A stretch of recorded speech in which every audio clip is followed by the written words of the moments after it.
हमारे आधुनिक भारतीय इतिहास में चैप्टर 1 यूरोपीय कंपनियों का आगमन है। ये पार्ट 3 है। पार्ट 1 और 2 पहले से चैनल पे है। जो पहली बार हमारा वीडियो देख रहे हैं उनको मेरा नमस्कार। वो पहले पार्ट 1 और 2 देख लें। आपके लिए मैं ज्ञान प्रकाश पार्ट 3 लेकर के आ गया हूँ।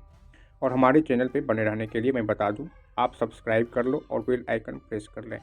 मेरे चैनल पे अभी मॉडर्न हिस्ट्री डेली 8 बजे सुबह में पार्ट बाय पार्ट अपलोड किया जाता है। तो आइए अब बिना लेट किए हम स्टार्ट करते हैं। तो नमस्कार आप सभी को।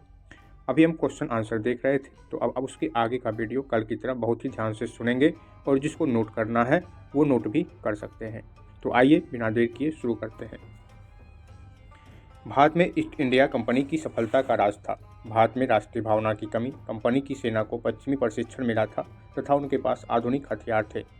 भारतीय सैनिकों में राष्ट्रीय भावना का अभाव था, जिसके फलस्वरूप कोई जो उन्हें अच्छा वेतन दे अच्छी सेवा में अपनी सेवा में लगा सकता था।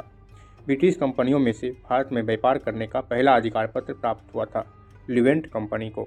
लंदन में ब्रिटिश ईस्ट इंडिया कंपनी के गठन के समय भारत का बादशाह था अकबर। वह मुगल सम्राट जिसके शासनकाल में इंग्लिश ईस्ट इंडिया कंपनी ने भारत में सर्वप्रथम कारखाना स्थापित किया। जहांगीर। भारत में 1613 ईस्वी में अंग्रेजों ने अपनी पहली फैक्ट्री स्थापित की थी सूरत में। वह अंग्रेज अधिकारी जिसने पुर्तगाली को स्वाली के स्थान पर हराया था, थॉमस बेस्ट। यूरोपीय व्यापारिक कंपनियों में से सूरत में सर्वप्रथम अपना कारखाना स्थापित किया अंग्रेजों ने। ब्रिटिश ईस्ट इंडिया कंपनी ने बम्बई लिया था पुर्तगालियों से। ईस्ट इंडिया कंपनी का गवर्नर, जिसे औरंगजेब द्वारा भारत से निष्कासित किया गया, सर जॉन चाइल्ड।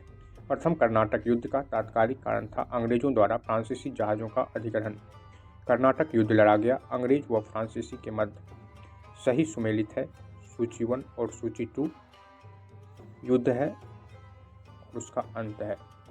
प्रथम कर्नाटक युद्ध एक्सला चैपल की संधि से अंत। द्वितीय कर्नाटक युद्ध और निर्णायक युद्ध। तृतीय कर्नाटक युद्ध पेरिस की संधि से अंत। प्रथम मैसूर युद्ध ब्रिटिश की हार। प्रथम यूरोपियन व्यक्ति जिसने भू क्षेत्र अर्जित करने के उद्देश्य से भारतीय राजाओं के झगड़ों में भाग लेने की नीति आरंभ की, डुप्ले। भारत में फ्रांसीसियों ने अपना सबसे पहला कारखाना स्थापित किया सूरत में। फ्रांसीसी ईस्ट इंडिया कंपनी संस्थापित हुई थी लुई 14वें के शासनकाल में। भारत में फ्रांसीसी कंपनी का संस्थापक माना जाता है ऑल्बर्ट को। बंगाल में डचों द्वारा स्थापित कारखाना था चिंसुरा में। फ्रांसीसी दक्कन में शक्ति आंदोलन स्थापित करने में असफल रहे क्योंकि अंग्रेजों की फौज शक्तिशाली थी। भारत में यूरोपीय शक्तियों के आगमन का केंद्र है पुर्तगीज, डच, अंग्रेज, फ्रांसीसी। सही सुमेलन है। पांडिचेरी फ्रेंच में है, गोवा पुर्तगीज में, टानकेबार डेनिश, सद्रास डच। यूरोपियों में से स्वतंत्रता पूर्व भारत में व्यापारी के रूप में सबसे अंत में आए फ्रांसीसी। वीडियो अच्छा लगा हो तो लाइक करना ना भूलें। Thank you.